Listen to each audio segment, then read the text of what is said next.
Ayan mga boss, magbubuo ulit tayo. Bali ito, putol ng ulo ng St. Joseph. Pero bubuuin natin yan. Hanapin lang natin yung kung saan siya swak, saan siya tutugma. Ayan, nakita natin yan. Pwede na tayo dikit. Ating dikitan ng plaster of Paris Escayola. Ayan. Lalagyan muna natin bago natin pinisin yung ano. Bago natin pantayin.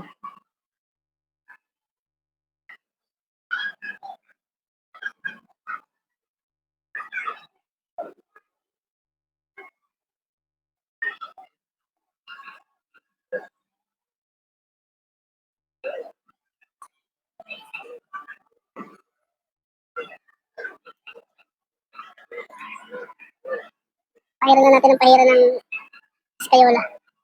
Tapal lang ng tapal. Saka natin papantayin.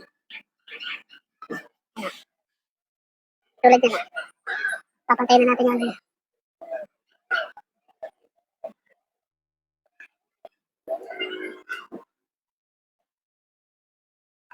bas, dikit na. Dikit na natin yung ulo niya.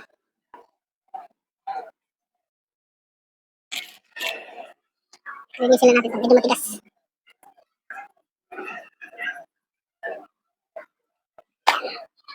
Basta naman isa. Sa pang saluse. Putol ang ulo. Yan. Ganun lang. Sausaw natin, sausaw. Yan. Okay.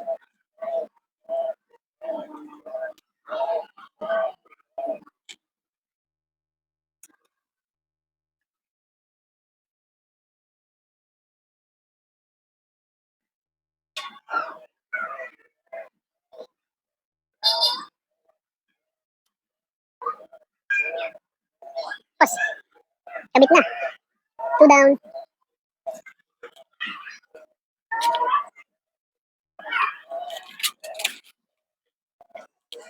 Sunod natin. Ito, konting damage lang yan. Nasira lang yung ilong niya. Ito. Madali lang yan.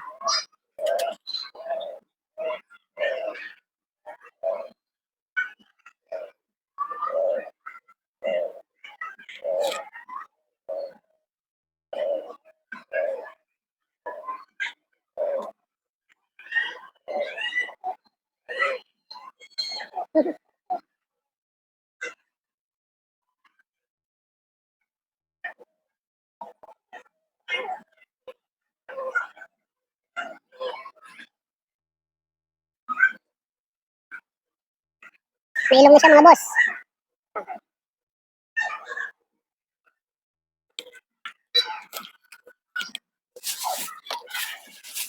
Next. San Roque. Sagot yung ulo niya. Madali lang yan. Sausaw sa tubig. Sa Escayola. Sa tubig. Sa Escayola. Sa tubig. Sa Escayola. Tubig. Salpak. Okay? Up. Yan. Saan natin papantayin.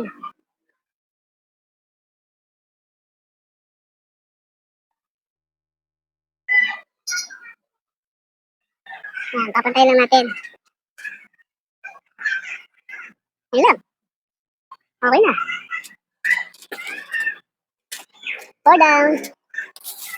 Last 2 tayo. Last 2 mga boss. Last 2. Ito. San Antonio. St. Anthony. Yung ulo niya. May alambre yan. Okay. Ganun din lang proseso. Sausaw sa tubig. Escayola. Tubig. Escayola. Tubig. Escayola. Then, salpak.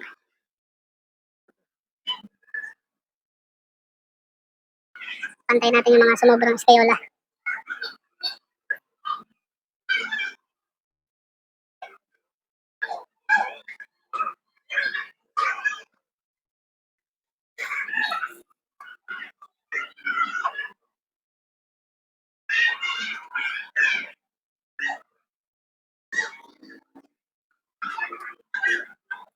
Okay. Yan na. Nakabit na.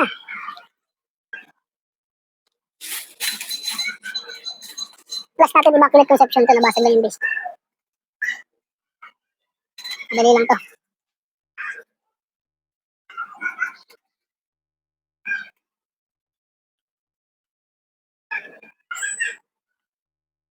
So, sa loob naman natin muna tatapalan.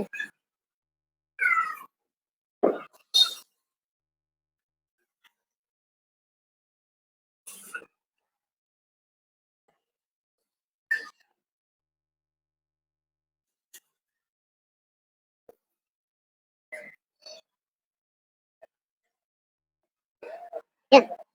Yun yung tapal niya. Pero tatapalan pa rin natin yung labas niya. Tatatat yung mga umikaf na yan. Para mas matibay. Kaya lang natin sa labas. Pero huwag kayong mag-alala dito mga boss, yung mga tinapalan natin sa labas. Lilihain pa naman natin yan para kuminis. Para hindi makita lang yung mga crack niya.